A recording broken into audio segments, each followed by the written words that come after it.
Forget cycling, these guys are taking it to the next level. Literally. Russian engineers have crafted a hover bike, which they've dubbed the Scorpion 3. It's made to ride with all the ease of your standard dirt bike. But in case you hadn't noticed, the bike's chassis seems to be mounted to a drone. Here's a biker-cum-pilot taking the Scorpion for a spin in a warehouse in Moscow. It's capable of reaching speeds of 30 miles per hour and an altitude of 33 feet. The machine can stay airborne for half an hour on one charge. It might look like the stuff of James Bond, but it could be yours for somewhere in the region of £120,000. And there are even plans for it to be used for everyday purposes. If perhaps you fancy a new way to commute.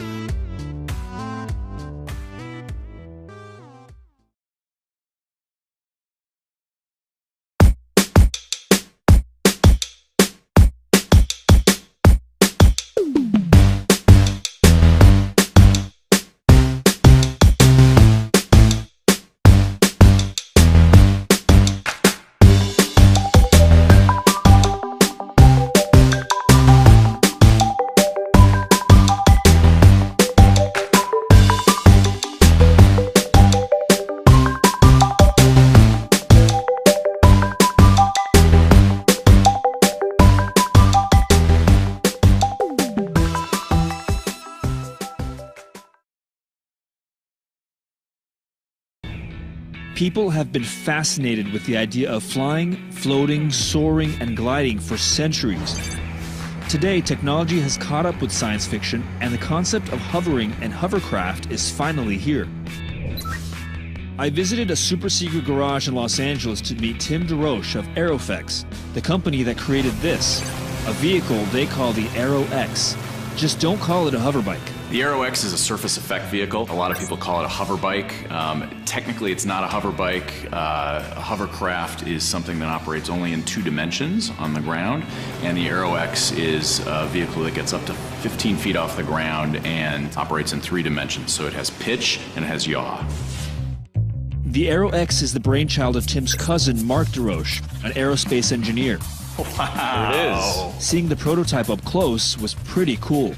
I feel like I've stepped into a dream in the future. This vehicle design is actually not entirely new. It was a design that came out of the military decades ago.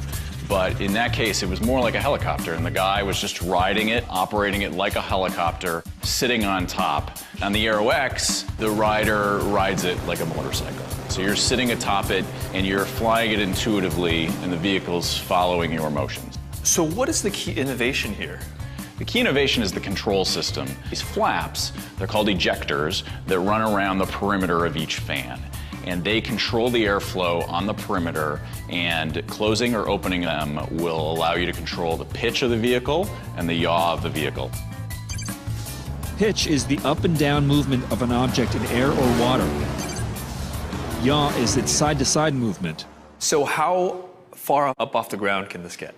So we are aiming to operate the vehicle 5 to 15 feet off the ground. We want to be flying over fences, over cars. We want it to fly over a field of corn, for example. The applications that we're most excited about are agriculture and search and rescue and recreation. I think the vehicle is going to be a lot of fun. Tim let me climb on the Aero X, which is made out of carbon fiber, to get a feel for the controls. There you go. How does it feel? Very cool. As I do this, As you go forward and back, you're controlling the airflow, and that's going to control your altitude. okay, so this is controlling the up and down. Yep.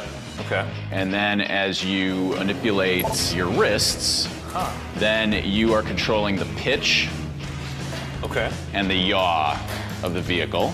Okay. And the way you're doing that is opening and closing these flaps, these ejectors along the perimeter. So how much training does this require to take out a test? So you're going to need about 2 hours of training to fly this vehicle pretty effectively. Because the Aero X flies below 15 feet off the ground, you don't need a pilot's license to ride it.